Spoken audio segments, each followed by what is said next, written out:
오늘 본문 말씀의 시작은 이렇게 말씀합니다. 11절 말씀에 너희가 이 시기를 알거니와 자다가 깰 때가 되었다 라고 말씀합니다. 성도 여러분, 지금은 주무실 때가 아닙니다. 깰 때라고 말씀하고 있습니다. 성경을 읽다 보면 하나님께서 잠을 깨우시는 듯한 충격적인 말씀을 우리에게 주실 때가 있습니다. 저는 에스겔 23장 말씀을 묵상하다가 온몸에 소름이 돋은 적이 있는데요. 잠자던 제 뺨을 세게 때리는 것 같은 말씀이었습니다. 에스겔 23장에 보면 이렇게 써 있습니다.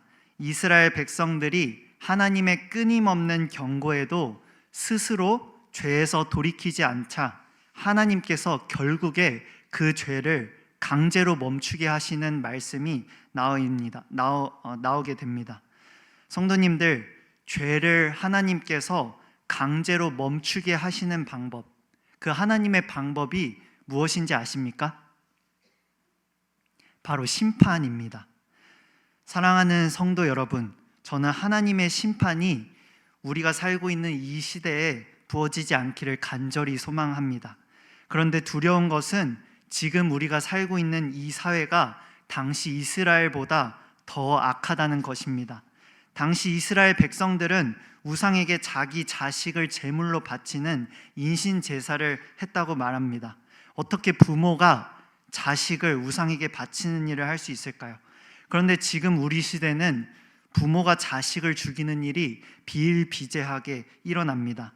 한국보건사회연구원 실태조사에 따르면 임신한 여성의 17%가 낙태를 경험한 것으로 나타납니다. 우리는 이 일이 얼마나 무서운지 알지 못하고 인식조차 하지 못하고 있습니다. 그런데 그 낙태의 뿌리, 그것이 바로 음란입니다. 며칠 전에 제가 미용실에서 머리를 잘랐는데요. 머리를 해주시는 그 선생님이 제가 곧 결혼한다는 소식을 알게 되었습니다. 그러더니 당연하듯이 요즘 사람들은 대부분 결혼 전에 동거를 하는데 그렇지 않다던 저를 보면서 오히려 이상하게 보시고 신기하게 여기시더라고요. 사람들은 결혼 전에 관계 맺는 것을 오히려 자랑합니다. 이 시대에 부부 사이에서만 누릴 수 있는 성관계를 떠나서 다른 관계를 가지는 문화가 너무나 퍼져 있는 것이죠. 지금 이 시대는 에스겔의 당시의 이스라엘보다 훨씬 더 무서운 세상입니다. 하나님께서 정말 우리가 회개하지 않고 돌이키지 않으면 어떻게 하실까요? 강제로 죄를 멈추게 하시겠죠. 생각해 보십시오. 우리가 우리의 집 앞에 폭탄이 떨어지고 옆에 있는 사람이 죽어나가고 먹을 것이 없어서 울며불며 돌아다니며 음식을 찾아야 되는 상황이 벌어지면 우리가 그때에도 음란을 탐하고 그런 죄를 지을 수 있을까요? 그때만큼은 죄가 멈추어지고 그치게 되겠죠. 전쟁이 아니더라도 의사가 당신은 아닙니다. 당신은 6개월밖에 살지 못합니다 라고 선언하는 그 순간에 세상의 재미와 유혹과 그 중독이 더 이상 우리에게 어떤 의미가 있겠습니까? 하나님은 우리가 죄 짓지 않는 그 방법을, 아주 단순하고 간단한 방법을 너무나 잘 알고 계십니다. 그러나 하나님께서는 우리가 죄를 짓지 않도록 강제로 멈추게 하시지 않습니다. 스스로 돌이키게 하시고 오래 참으십니다. 성경에 왜 이렇게 심판 이야기가 많을까요? 하나님은 왜 이렇게 심판하시는 것을 좋아하실까요? 우리 하나님은 파괴의 신인가요? 그렇지 않습니다. 이것은 역설적으로 하나님이 심판하고 싶지 않다는 것입니다. 정말 심판하실 것이라면 말 없이 하면 되는 것입니다. 내가 심판할 것이다, 심판할 것이다. 이 말씀은 심판하기 너무 싫으니 제발 스스로 죄에서 돌이키라는 하나님의 절규인 것이죠. 오늘 본문 11절 말씀을 보면 마지막 날이 가까웠다는 긴박함이 오늘 말씀에 녹아져 있습니다. 11절을 보시면 자다가 깰 때가 되었다. 구원이 처음 믿을 때보다 가까웠다. 주님 곧 다시 오실 그날이 가까웠다고 말씀합니다. 그런데 우리가 가지고 있는 심각한 문제는 작은 죄는 지어도 된다고 생각하며 죄에 무감각하게 살아간다는 것입니다. 작은 죄에 넘어지는 실수가 어느 날 죄의 습관이 되어지고 더 이상 그 죄를 지어도 괴롭지 않고 아프지 않고 마치 수면 마취를 당한 것처럼 하나님의 마음에 무감각해져 가는 것입니다. 성도 여러분, 음식에 아주 작은 독을 탄다면 그 음식은 괜찮은 것인가요? 우리는 벌레 한 마리가 음식에 있더라도 기겁을 하고 그 음식을 다시는 쳐다도 보지 않습니다. 그런데 죄는 독보다 무섭습니다. 더 심각합니다. 작은 죄가 어쩔 수 없다고 생각하는 그 순간부터 우리의 영적인 눈은 뜨이지 않은 것입니다. 잠들어 있는 것입니다. 사랑하는 성도 여러분, 잠에서 깨어나라는 것은 어두운 행실, 악한 일을 버리라는 말씀입니다. 11절 말씀을 함께 보기 원하는데요. 밤이 깊고 낮이 가까웠으니 그러므로 우리가 어둠의 일을 벗고 빛의 갑옷을 입자 말씀합니다. 사랑하는 우리 성도님들, 어둠의 일이 무엇입니까? 빛 가운데서, 빛 앞에서 할 수 없는 일, 사람들 눈앞에서 할 수 없는 일, 숨기고 싶은 일들이 어둠의 일들입니다. 13절에는 그 어둠의 일이 무엇인지 구체적으로 나열합니다. 방탕, 술 취함, 음란, 호색, 다툼, 시기.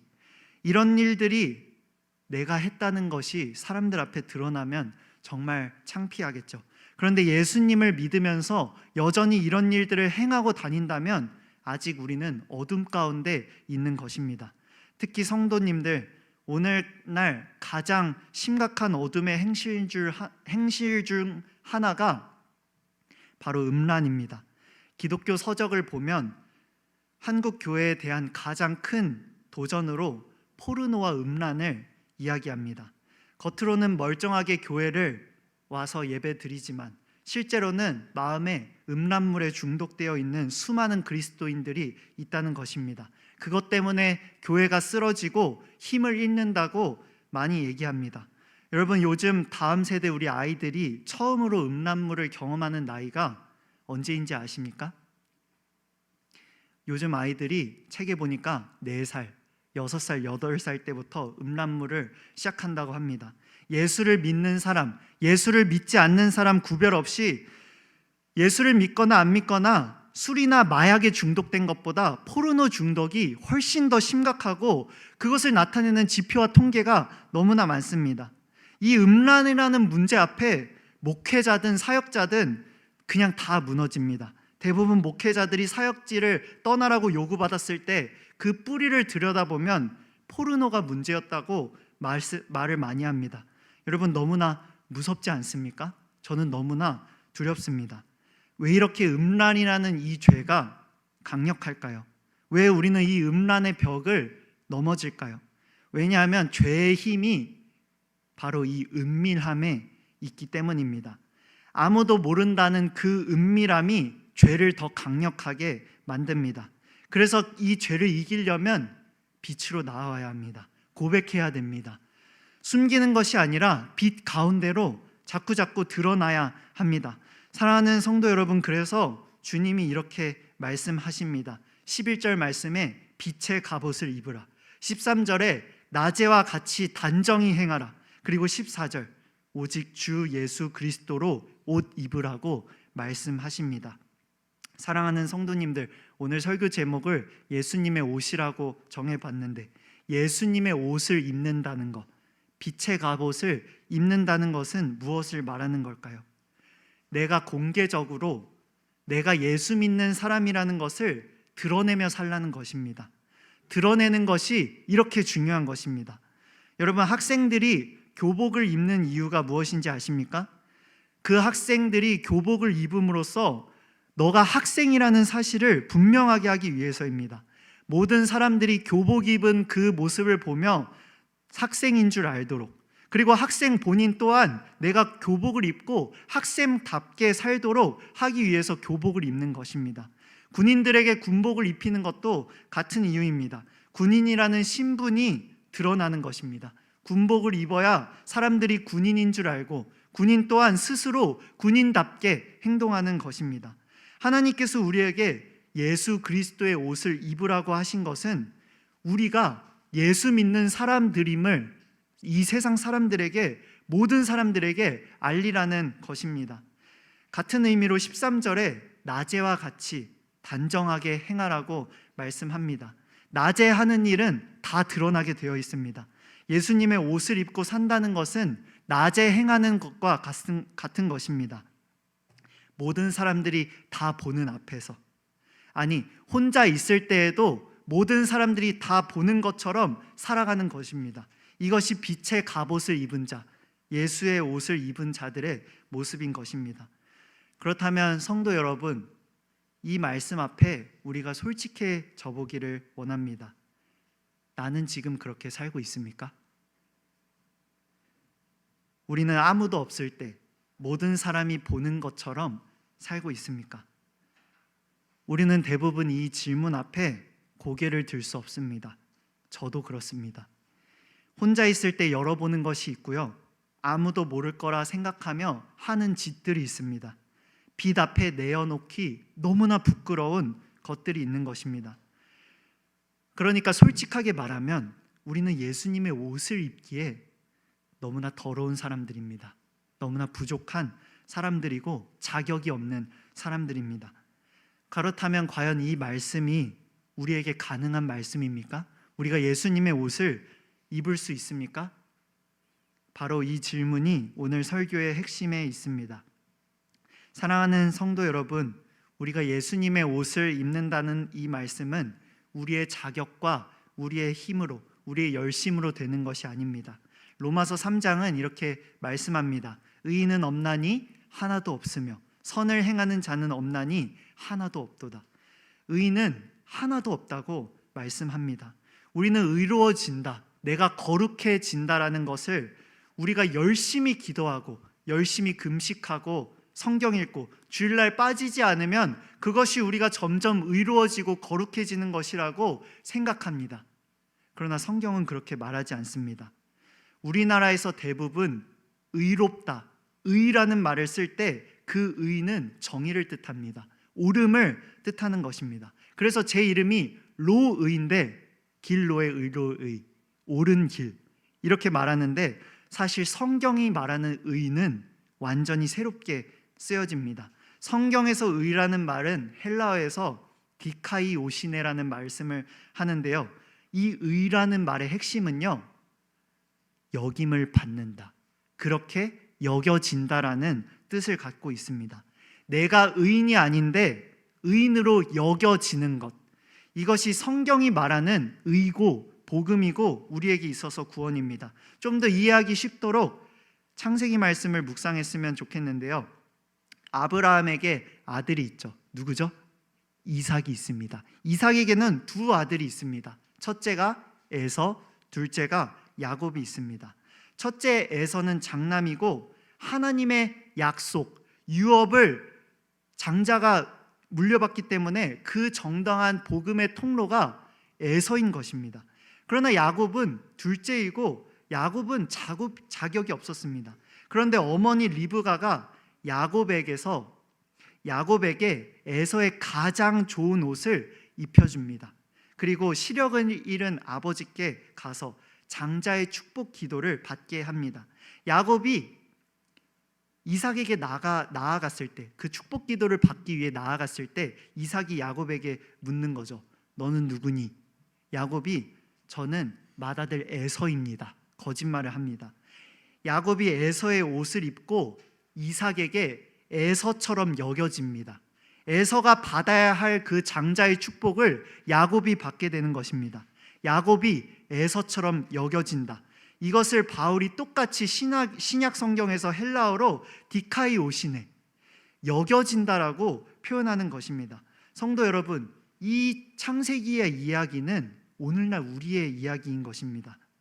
우리는 야곱입니다. 우리는 둘째입니다. 하나님 앞에 유업을 받을, 하나님 앞에 기업을 받을 자격이 없는 우리입니다. 로마서가 말하는 것처럼 우리는 의인이 아닙니다. 의인은 하나도 없습니다. 우리의 기도도 금식도 헌금도 오랜 신앙 경력도 하나님 앞에 설 수 있는 의로움과 거룩함이 되지 못하는 것입니다. 그런데 하나님께서 우리에게 의롭게 여겨주십니다. 우리에게 예수의 옷을 입혀주십니다. 예수님의 의의 옷을, 예수님이 십자가 위에서 피 흘려 완성하신 그 의로움을 우리에게 입혀주시는 것입니다. 그래서 하나님께서 우리를 보실 때 하나님께 나아가는 우리를 보시는 게 아닙니다. 우리가 입은 예수님의 옷을 보시며 우리를 의인으로 여겨주시는 것입니다. 나는 죄인이지만 의의 옷을 입고 있는 나는 의인인 것입니다. 이것이 바로 디카이오시네, 칭의인 것입니다. 그러므로 가장 어리석은 자가 누구입니까? 자신의 신앙 경력으로 하나님께 나아가는 자들, 그것이 자신의 의로움과 거룩함인 줄 알고 하나님께 나아가는 것입니다. 나는 주일 예배 날 한 번도 빠지지 않았습니다. 저는 3대째 신앙의 자손입니다. 저는 11조를 놓치지 않습니다. 우리가 자랑할 수 있는 의로움은 이런 것이 아니라 바로 우리에게 입혀주신 예수님의 옷인 줄 믿습니다. 내가 입은 옷이 아니라 하나님께서 우리에게 입혀주신 그 옷입니다. 사랑하는 성도 여러분, 이 옷에 대한 이야기는 성경 처음부터 시작되는데요, 창세기 3장의 에덴 동산부터 시작됩니다. 아담과 하와가 죄를 지었습니다. 그 순간 그들이 자신들이 벗은 줄을 알고 수치와 부끄러워합니다. 수치가 드러난 것이죠. 그래서 아담과 하와가 무엇을 했는지 아십니까? 성경을 자세히 읽어다 보면요, 무화과 잎을 엮어서 옷을 만듭니다. 죄를 짓고 처음 한 일이 무화과 옷으로 자신의 수치를 가리는 것입니다. 자신의 죄를, 수치를 스스로 가리려고 하는 것이죠. 이것이 인간의 방법입니다. 내 열심으로, 내 복음으로, 내 노력으로, 내 경건으로 복음에 이르려고, 의에 이르려고 하는 것이죠. 그런데 무화과 잎이 얼마나 버티겠습니까? 금방 시들고 부서집니다. 완전히 가려지지도 않습니다. 우리의 노력과 같은 것이죠. 인간의 경건으로 만든 옷은요, 무화과 나무로 만든 잎과 같습니다. 금방 시들어 버리는 것이죠. 그런데 하나님께서 이 아담과 하와에게 무엇을 하셨는지 성경은 이렇게 말씀합니다. 창세기 3장 21절을 우리가 함께 읽었으면 좋겠는데요, 창세기 3장 21절 함께 읽겠습니다. 시작. 여호와 하나님이 아담과 그의 아내를 위하여 가죽 옷을 지어 입히시니라. 아멘. 하나님이 직접 가죽 옷을 만들어서 입혀주십니다. 성도 여러분, 여기서 아주 중요한 것을 봐야 하는데, 가죽 옷을 만들려면 어떻게 해야 하나요? 동물을 죽여야 합니다. 피가 흘려져야 되는 것이죠. 그런데 생각해 보십시오. 에덴 동산에는 죽음이 없었습니다. 음식을 먹기 위해 누군가를 죽여야 하는 일이 없었다는 거예요. 그러나 하나님께서는 아담과 하와의 수치를 가리기 위해서 그들 대신에 짐승의 피를 흘리게 하시고 죽게 하셨습니다. 사랑하는 성도님들, 이게 우리에게 무엇을 나타내는지 감이 오시죠? 우리의 수치와 죄를 가리기 위해 예수님을 십자가에 피 흘리게 하신 것입니다. 그래서 가죽 옷은요, 예수님을 예표하는 것입니다. 이게 바로 예수님의 복음의 그림자고, 이것이 우리가 스스로 옷을 입어서 우리의 수치를 가리고 구원을 얻고 의를 얻는 게 아니라 하나님께서 가죽 옷을 입혀주셨듯이 하나님이 우리의 노력이 아니라 하나님의 은혜로 우리에게 의를 덮여주시는 것입니다. 야곱도 마찬가지입니다. 에서의 옷을 야곱이 스스로 입은 게 아닙니다. 어머니 리브가가 야곱에게 입혀주죠. 마찬가지로 우리도 스스로 의의 옷을 입을 수가 없는 것입니다. 하나님께서 입혀주셔야 하는 것입니다. 예수님이 십자가에서 피 흘리시고 죽으신 것, 그리고 부활하신 것, 그것을 믿는 이 믿음이 우리에게 너무나 소중한 것입니다. 이것이 바로 우리를 위한 하나님의 가죽 옷이고 의롭다 하시는 하나님의 선언인 것입니다. 하나님이 그 옷을 우리에게 입혀주십니다. 우리가 예수님을 믿는 순간 하나님은 우리를 예수님의 의로 우리를 바라보십니다. 사랑하는 성도 여러분, 우리는 너무나 죄인이죠.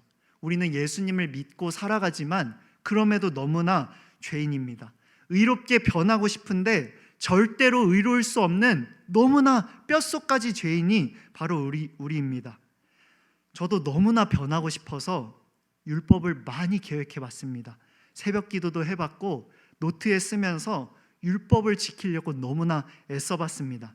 그런데 제가 변하지 않더라고요. 의지력으로 죄를 끊으려고 너무나 노력해봤는데, 너무나 눈물을 흘려봤는데 거기도 한계가 있었습니다.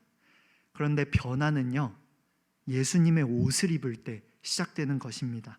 우리가 예수님을 입어서 예수님이 내 안에 계시고 내 안에 예수님이 계실 때, 그것이 진짜로 믿어지고 내 눈앞에 의식되어질 때 우리의 삶이 점점 변화된다는 것입니다. 성경은 구체적으로 예수님의 옷을 입는 방법에 대해서 이렇게 말씀합니다. 우리 함께 갈라디아서 3장 27절 말씀을 함께 읽어보도록 하겠습니다. 시작. 누구든지 그리스도와 합하기 위하여 세례를 받은 자는 그리스도로 옷 입었느니라. 아멘. 성도님들, 세례를 받음으로 그리스도의 옷을 입을 수 있다고 말씀하는데, 세례가 무엇입니까? 우리가 세례를 왜 줍니까? 예수님과 함께 죽고 예수님과 함께 사는 것이 세례인 것입니다. 내 안에 예수님을 영접시키고 그 예수님이 나로 하여금 더 이상 죄의 사망의 길로, 그 어둠의 길로 끌려다니지 않도록 우리를 인도하신다는 것. 사랑하는 성도님들, 그래서 우리는요, 단벌 신사들인 거예요.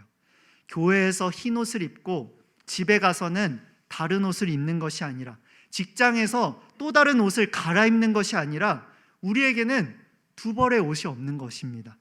예수님의 옷 하나, 그것이 우리의 정체성이고, 그것을 입고 예배당에 오고, 그것을 입고 집에서 가족들을 만나고 직장에서 일하는 것입니다. 아무도 안 볼 때도 우리는 예수님의 옷을 입고 있어야만 합니다. 혼자 방에 있을 때도 예수님의 옷을 입고 있습니다. 그 옷이 우리를 보호하는 겁니다. 그 옷이 우리를 의롭다고, 우리의 신분을 말씀해 주는 것입니다. 말씀을 마무리하겠습니다. 사랑하는 성도 여러분, 아담과 하와는 무화과 잎으로 자신을 가리려고 했습니다. 그러나 그것으로 그들의 수치를 가리지 못했습니다. 그래서 하나님께서 그들에게 가죽옷을 입혀주셨습니다. 야곱도 자격이 없었습니다. 그러나 에서의 옷을 입고 장자의 축복을 받았습니다. 우리도 마찬가지입니다. 우리는 자격이 없고 우리의 마음 가운데 드러나지 않은 죄가 너무나 많습니다. 의는 하나도 없습니다. 우리의 경건도 열심도 오랜 신앙생활도 사실 하나님 앞에 내세울 수 있는 것이 아무도 없는 것입니다. 그러나 그런 우리들을 위해서 예수님께서 십자가에 피 흘려 죽으셨습니다. 그 보혈로 우리에게 옷을 입혀주셨습니다.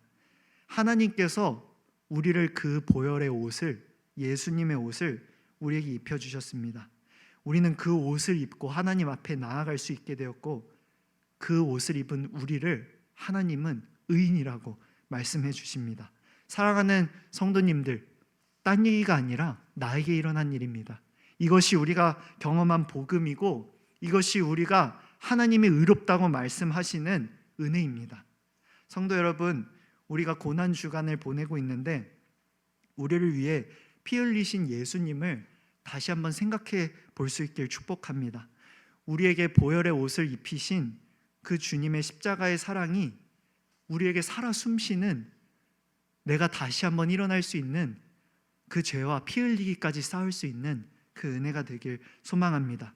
우리의 무화과 잎과 같은 자기의 의를 내려놓고 하나님이 입혀주신 그 가죽옷, 예수 그리스도의 옷을 입는 우리 되길 소망합니다.